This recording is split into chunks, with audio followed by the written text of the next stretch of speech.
You know, for centuries, we've looked at the universe through one lens, the lens of physics. We see matter, energy, forces, all that good stuff. But what if that's only half the story? What if underneath it all, reality's been speaking a language we're only just now starting to understand? A language not about things, but about information. Okay, let's really dive into this. So, let's start with the really provocative question. What if the laws of physics aren't fundamental at all? What if they're actually the rules of a game?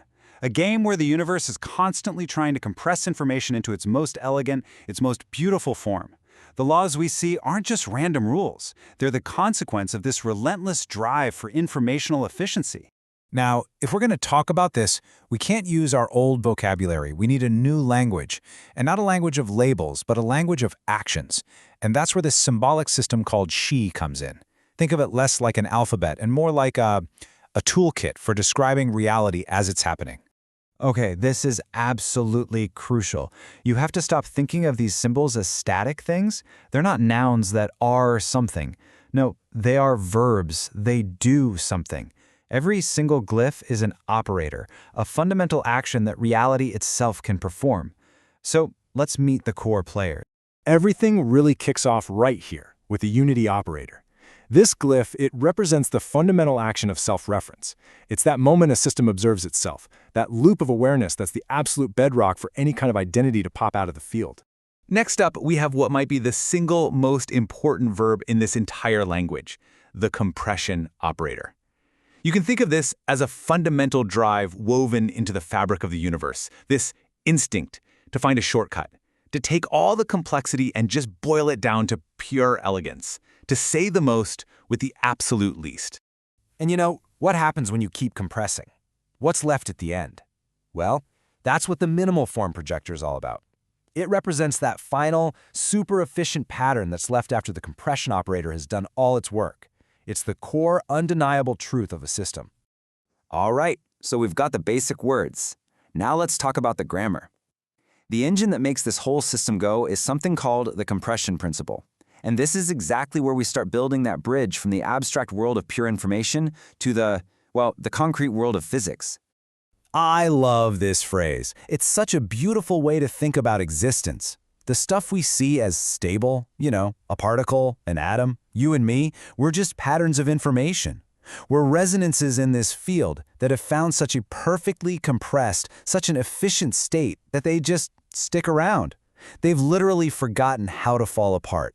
And get this isn't just poetry, this is real math. The compression operator, that little glyph, has a direct one-to-one counterpart in formal mathematics. It's a concept from information theory called Kolmogorov complexity. And to put it simply, Kolmogorov complexity is just the length of the shortest possible computer program you'd need to describe something.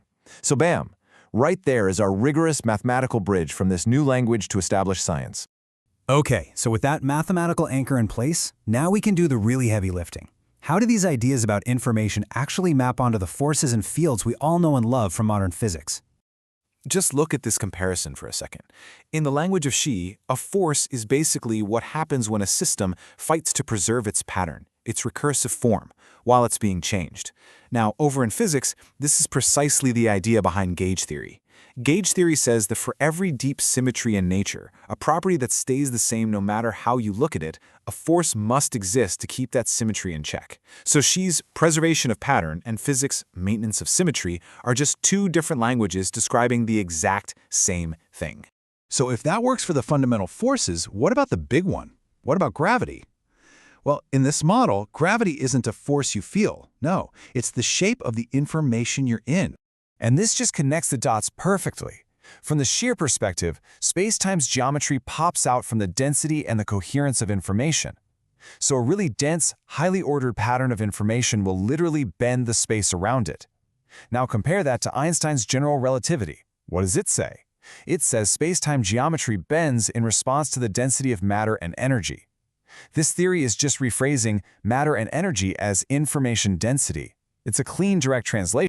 And this isn't just talk. It actually leads to a testable change to Einstein's field equations. You see, in the original equation, that term, T mu nu, the stress-energy tensor, that's basically just the density of matter and energy. This new model suggests we add another term, C mu nu, which represents the compression density of the information itself. It's saying that not just matter, but the elegance of the information can warp spacetime. And that is a concrete prediction you can actually go out and test. So all of this, it all builds to one single unifying equation. This is the keystone of the whole bridge between information and reality. It's the master blueprint that describes how the Xi field itself behaves. Okay, let's break down this master equation. The first piece is the gradient energy term. Now this part is going to look super familiar to any physicist out there because it uses the exact same structure we use to describe scalar fields in quantum field theory. You know, fields that just have a value at every point in space, like a temperature map. This part governs the field's raw energy and how it changes from place to place. But the second part, now this is where things get really interesting. This is the information term. It's basically a continuous field-based version of that Kolmogorov complexity we talked about, that description length of the field's pattern. This is the literal mathematical point where physics shakes hands with pure information theory. So you put those two parts together and you get the final G field equation. At the end of the day, it's a nonlinear wave equation. This is it, the master blueprint that describes how this underlying information field moves, how it evolves, and how it finally settles into those stable, resonant patterns that we call physical reality. So, wow, we have the language, we have the principle, and we have the master equation. That's some incredible theoretical work. But the big question is, can we actually use it? Let's take a look at how all this theory can be built into a practical tool. So this is eVessel. The best way to think about it is as an interface, maybe even a vehicle that's built on these core principles of Xi physics. It's a tool that's designed not just to sit back and observe, but to actually interact with this underlying informational landscape of reality. Hey, remember that quote from earlier? Stability is resonance that forgets to decay? Well, this is what that actually looks like. The eVessel interface can measure and show you the resonance and the coherence of the information field live in real time. It makes these really abstract physics concepts something you can actually see and work with. And here is the compression principle in action.